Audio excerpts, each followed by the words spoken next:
శ్రీ గురుభ్యో నమః. శ్రీమాత్రే నమః. అందరికీ నమస్కారము. ఇంట్లో ఉన్న స్త్రీలు ఏ నియమాలు పాటిస్తే ఇంట్లోకి దేవతలు వస్తారో ఈ వీడియోలో తెలుసుకుందాం. ఈ వీడియోకి ఒక లైక్ వేసి మీ ఫ్రెండ్స్కి షేర్ చేయండి. అలాగే జై శ్రీకృష్ణ అని ఒక చిన్న కామెంట్ చేయండి. అలాగే మీరు వీడియోని చివరి వరకు చూసినట్లయితే పూర్తి విషయం అంతా కూడా అర్థం అవుతుంది. ఇంటిని పరిశుభ్రంగా ఉంచే చోటే లక్ష్మీదేవి కొలువై ఉంటుంది. వాస్తుశాస్త్రం ప్రకారం మహిళలు తమ రోజువారీ కార్యక్రమాలను ఓ క్రమపద్ధతిలో చేస్తే ఆ ఇంట్లో ధనలక్ష్మీ తాండవం చేస్తుంది. రోజూ మహిళలు ఇలా చేస్తే పేదరికం ఇంటినుంచి పలాయనం చిత్తగించడం ఖాయం. మన ఇంటిపై లక్ష్మీ కటాక్షం కలగాలని ప్రతి ఒక్కరూ కోరుకుంటారు. తమ సంపాదన పెరిగి ధనవంతులు అవ్వాలని చాలామంది కష్టపడుతూ ఉంటారు. ఏ ఇంట్లో అయితే దేవతలు ఉంటారో అలాంటి ఇంట్లో ఏ కష్టాలు లేకుండా సుఖసంతోషాలతో జీవిస్తారు. అలాగే మీరు ధనవంతులు కావాలంటే మీ ఇంటిపై లక్ష్మీదేవి కటాక్షం ఉండాలి. మీ ఇంట్లో లక్ష్మీదేవి తిరగాలంటే వాస్తుశాస్త్రం ప్రకారం మనం కొన్ని జాగ్రత్తలు తీసుకోవాలి. సూర్యోదయం కాకముందే స్త్రీలు ఇంటిని శుభ్రం చేయాలి. బారెడు పొద్దెక్కిన తర్వాత లేచి శుభ్రం చేస్తే ఆ ఇంట్లో దరిద్రం వెంటాడుతుంది. ఇంటిని శుభ్రం చేసిన వెంటనే స్నానం చేయాలి. లేటుగా స్నానం చేస్తే ఇంట్లో పేదరికంతో పాటు వంటికి బాధలు తప్పవు. సువాసిని స్త్రీలు నలుపురంగు వస్తువులను వాడటంగానీ నలుపురంగు బట్టలను కట్టుకోవటంగానీ ఎప్పటికీ చేయకూడదు. కుటుంబానికి వండిపెట్టడం దేవుడికి వంట చేసినట్లే కాబట్టి వంటింట్లోకి ప్రవేశించే ముందు స్నానం చేసి తర్వాత వంట ప్రారంభించాలి. ఇంట్లో తలపెట్టిన మంచి పనులను ఏమైనా శుక్ల పక్షములోనే చేయాలి. బహుళ పక్షంలో చేయకూడదని పండితులు చెప్తున్నారు. రోజు పూజ చేయలేనివారు కనీసం సోమవారం ఒక్కరోజైన పూజ చేస్తే ముక్కోటి దేవతలకు పూజ చేసినంత పుణ్యఫలాన్ని పొందవచ్చునని శాస్త్రం వివరిస్తుంది. ఎందుకంటే శివునికి సోమవారం అంటే చాలా ఇష్టం. ముక్కోటి దేవతలకు కూడా శివుడే ఆదిదేవుడు. కాబట్టి శివుడికి ఇష్టమైన సోమవారం రోజున ఇంట్లో పూజ చేస్తే ముక్కోటి దేవతలకు మీరు పూజ చేసినట్లేనట. ప్రతిరోజూ ఓం నమః శివాయ అనే మంత్రాన్ని పఠించడం ద్వారా శివుని అనుగ్రహం పొందవచ్చు. ఈ మంత్రాన్ని ఎన్నిసార్లు అయినా జపించవచ్చు. ఈ మంత్రానికి చాలా శక్తి ఉంటుంది. అలాగే శుక్రవారం కనకధార స్తోత్రం పారాయణం చేస్తే చాలా మంచిది.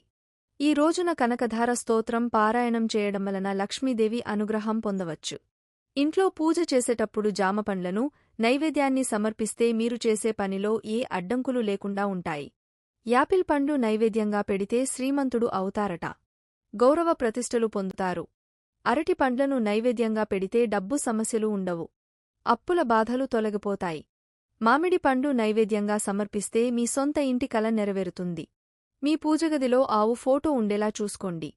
గోమాతలో ముక్కోటి దేవతలు కొలువై ఉంటారు. కాబట్టి మీ పూజగదిలో గోమాత ఫోటో ఉంచడం వల్ల ముక్కోటి దేవతలు మీ ఇంట్లో ఉన్నట్లే అని పండితులు చెబుతున్నారు. ఇంట్లో పూజ చేసేటప్పుడు ఒక రాగిచెంబులో నీళ్లు పోసి అందులో 2 తులసి ఆకులు 2 లవంగాలు వేసి పూజగదిలో దేవుడి ముందు పెట్టి పూజ చేసుకోవాలి. పూజ చేసిన తర్వాత ఆ నీటిని తీర్థంగా స్వీకరించాలి. దేవుని ముందు ఉంచిన ఈ నీటిలో దైవశక్తి పుష్కలంగా నిండి ఉంటుంది. ఎవరైతే ఇలా పూజ చేస్తారో వాళ్ల ఇంట్లో ఎల్లప్పుడూ దేవతలు ఉంటారు. రాళ్ల ఉప్పు అంటే లక్ష్మీదేవికి ఎంతో ఇష్టం. కాబట్టి శుక్రవారం సాయంత్రం రాళ్ల ఉప్పును ఒక పేపర్లో కట్టి మీరు పడుకునే మంచం కింద ఉంచండి. తెల్లవారిన తర్వాత ఇంట్లో ఉండే స్త్రీలు ఎవరితోనూ మాట్లాడకుండా ఆ ఉప్పును తీసి ఎవరూ తిరగని ప్రదేశంలో పారేయాలి. ఇలా చేస్తే మీ ఇంట్లో ఉన్న దుష్టశక్తులన్నీ పోయి లక్ష్మీదేవిని ఇంట్లోకి తిష్ట వేసుకుని కూర్చుంటుంది. దేవుడికి కొబ్బరికాయ కొట్టినప్పుడు అందులో పువ్వు వస్తే చాలా అదృష్టం అని పండితులు చెబుతున్నారు. కొబ్బరికాయలో పువ్వు రావడం చాలా ప్రత్యేకమట. దైవమిచ్చిన ప్రసాదంగా భావించాలి. కొబ్బరికాయలో పువ్వు వస్తే త్వరలోనే మీరు అనుకున్న కోరికలు తీరుతాయని సంకేతం. అలాగే మీ ఇంట్లోకి మంచి రోజులు రాబోతున్నాయని భావించాలి. స్త్రీలు ఒకరు ధరించిన పూలను మరొకరు ఎప్పుడూ ధరించరాదు. ఉప్పు, మిరపకాయలు, చింతపండు, ధాన్యాలు వంటి వాటిని ఎవరికైనా ఇచ్చేటప్పుడు చేతికి ఇవ్వకూడదు. కింద పెట్టి తీసుకోమని చెప్పాలి. శనివారం రోజున నువ్వులు, మినపప్పు, నూనె కొనుగోలు చేయకూడదు. శనివారం ఈ వస్తువులు కొనుగోలు చేస్తే మీ జీవితంలో అష్టకష్టాలు తలెత్తుతాయి. శనివారం నూనె కొంటే మీ ఇంట్లో ఎవరో ఒకరికి అనారోగ్య సమస్యలు వస్తాయి. శనివారం రోజు ఉప్పు కొనకండి. ఇలా చేయడం వల్ల మీకు అప్పుల బాధలు ఎక్కువ అయ్యే అవకాశముంది. విపరీతమైన అప్పుల బాధతో ఇబ్బంది పడుతున్నవారు అప్పుల బాధలు తీరాలంటే కొబ్బరి నూనెతో దీపారాధన చేయడం మంచిది. పూజ చేసేటప్పుడు కొబ్బరి నూనెతో దీపారాధన చేస్తే ఇంట్లో డబ్బు సమస్యలు ఉండవు. శుభ్రంగా ఉండే ఇంట్లో లక్ష్మీదేవి కళకళలాడుతోంది. కాబట్టి మీ ఇంటి ప్రధాన ద్వారం ఎంత శుభ్రంగా ఉంటే మీ ఇంటికి లక్ష్మీ కటాక్షం అంత బాగా పెరుగుతుంది. ఎందుకంటే లక్ష్మీదేవి ప్రధాన ద్వారం నుంచి ఇంట్లోకి వస్తుంది. ఇంట్లో లక్ష్మీదేవి స్థిరంగా ఉండాలంటే మీ ఇంటిని ప్రతిరోజూ శుభ్రం చేసుకోవాలి. చెత్తను ఇంట్లో ఎక్కడ పడితే అక్కడ వేయకూడదు. ఇలా ఎవరైతే చేస్తారో వాళ్ల ఇల్లు ఎప్పుడూ డబ్బుతో నిండి ఉంటుంది. ఆర్థిక సమస్యలు కలగకుండా సమాజంలో గౌరవం కూడా పెరుగుతుంది. చాలామంది రాత్రి సమయమున గాజులు కమ్మలు తీస్తుంటారు. కాని అలా తీయరాదు. టెంకాయ చిప్ప తాంబూలంగా ఇచ్చేవాళ్లు 3 కళ్ళు ఉండే భాగము తాము ఉంచుకొని మిగతా భాగము ఇతరులకు ఇవ్వవలెను. స్త్రీలు ఎప్పుడు జుట్టు విరపోసుకొని ఉండకూడదు. ఇది జ్యేష్ఠాదేవి స్వరూపము. ఇది ఇంటిలో మంగళ కార్యములకు విఘ్నం కలిగిస్తుంది. సాయంత్రం 6 దాటిన తర్వాత ఇల్లు ఓడవకూడదు. ఇలా చేయడం వల్ల మీ ఇంట్లోకి డబ్బు కష్టాలు వస్తాయి. శుక్రవారం సాయంత్రం స్నానం చేసిన తర్వాత ఒక గిన్నెను తీసుకుని అందులో రాళ్ల ఉప్పును వేసి ఆ ఉప్పుపైన 2 లవంగాలు కూడా వేసి మీ ఇంట్లో ఏదైనా ఒక మూలన పెట్టండి. మరుసటి రోజు ఉదయం అనగా శనివారం రోజున ఈ ఉప్పును తీసి ఎవరూ తిరగని ప్రదేశంలో వేసేయండి. లేదా షింక్లో అయినా వేసేయండి. ఇలా చేస్తే ఇంట్లో ఏ కష్టాలు ఉండవు. జీతం రాగానే ముందుగా ఆ డబ్బుతో శుక్రవారం రాళ్ల ఉప్పునుకుంటే చాలా మంచిది. ఇలా చేస్తే మీ ఇంట్లో ఎల్లప్పుడూ ధనం నిలుస్తుంది. ఇంట్లో తులసి మొక్కను పెంచుకుంటే చాలా మంచి జరుగుతుందని వాస్తుశాస్త్రం చెబుతోంది. ఎందుకంటే దేవతలు తులసి మొక్కలో నివసిస్తారని హిందువుల నమ్మకం. ప్రతి శుక్రవారం తులసి మొక్కకు 2 చుక్కలు పచ్చి పాలు పోసి తులసి మొక్క ముందు చేతులు జోడించి మీ కోరిక నెరవేర్చమని ప్రార్థించండి.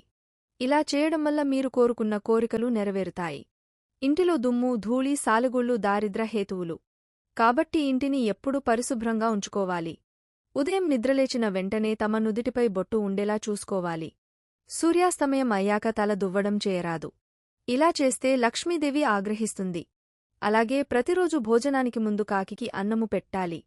ఇలా చేయటం పితృదేవతలకు సంతృప్తిని ఇస్తుంది. అలాగే కాకికి భోజనానికి ముందు, కుక్కకు భోజనం తర్వాత పెట్టాలి. ఆడవారు ఎప్పుడు దిండ్లుపై కూర్చోకూడదు. ఆడవారనే కాదు ఇంట్లో ఎవరు కూడా అలా దిండు మీద కూర్చోకూడదట. ఇంట్లోని మగవారు మంగళవారమునాడు క్షవరము చేసుకోవడం, గడ్డము గీసుకోవడము చేయనీయవద్దు. ఇలా చేస్తే దరిద్రమని చెప్తారు. కాబట్టి ఇంట్లో మగవారు ఇలా చేయకుండా చూసుకోవాల్సిన బాధ్యత ఇల్లాలిదే. కొత్త బట్టలు ధరించే ముందు దానికి ఏదైనా ఒక మూల కొంత పసుపు రాయాలి. పసుపు క్రిమి సంహారిణి. అలాగే శుక్రవారమునాడుగాని, జీతము వచ్చిన వెంటనే గాని ముందుగా ఉప్పుకొనండి. ఇలా చేయటం వలన సంపద వృద్ధి కలుగుతుందని చెప్తారు. ఆడవాళ్లు కాలిపై కాలు వేసుకుని కూర్చోవడము, కాళ్ళు ఆడిస్తూ కూర్చోవడం, ఒంటి కాలితో నిలవడంగాని, ఎక్కువగా ఊగుతుండడం వంటి పనులు చేయకూడదు. ఇవి దారిద్ర్య హేతువులే కాక శరీరంలోని ఎముకలు బలహీనమై త్వరగా విరుగుటకు అవకాశము కలదు. ఎప్పుడైనా ఎవరికైనా ఏమైనా ఇచ్చేటప్పుడు కుడి చేతితో ఇవ్వాలి. ఎడమ చేతిని ఉపయోగించకూడదు. సుమంగళి స్త్రీలు రాత్రి వేళలందు అలిగే ఆహారము తినకుండా నిద్రించకూడదు. స్త్రీలు బహిష్టు సమయంలో పూలు తలలో ధరించరాదు. అట్టి సమయంలో ఎవరైనా ఇవ్వటానికి ప్రయత్నించినా పూలు అమ్మేవారు వచ్చి ఇవ్వబోయినా వద్దు అనకుండా రేపు తీసుకుంటాను అని చెప్పాలి. ఇంటి ఇల్లాలి నోటి నుండి ఎప్పుడు కూడా పీడ, దరిద్రం, శని, పీనుగా, కష్టము అనే పదాలు వినిపించకూడదు. మహిళలు ఎప్పుడు కోపం, చిరాకుతో ఉండే ఇంట్లో అసలు సంతోషమే ఉండదు. అందుకే చీటికి మాటికి చిరాకు పడకుండా సహనంతో వ్యవహరించాలి. ఇలాంటి కొన్ని చిన్న చిన్న కిటుకులు పాటిస్తే మీ ఇల్లు లక్ష్మీ నివాసంగా మారడమే కాదు, ఎల్లప్పుడూ సుఖ సంతోషాలతో వెలిగిపోతుందని పండితులు చెబుతున్నారు. ముఖం కడుక్కోకుండా, పళ్ళు తోముకోకుండా వంటగది, పూజగదిలోకి వెళ్లకూడదు. ఉదయం నిద్రలేవగానే మీ ముఖాన్ని అద్దంలో అస్సలు చూసుకోకూడదు. ఈ వీడియో మీకు నచ్చితే జై శ్రీకృష్ణ అని కామెంట్ చేయండి. ఈ వీడియో గనుక మీకు నచ్చినట్లయితే ప్లీజ్ లైక్ చేసి మీ ఫ్రెండ్స్కి షేర్ చేయండి. అలాగే మా కొత్త వీడియోస్ మీకు వెంటనే చేరాలంటే మా ఛానల్ని సబ్స్క్రైబ్ చేసుకొని పక్కనే ఉన్నటువంటి బెల్ ఐకాన్ని ప్రెస్ చేయండి. ధన్యవాదములు.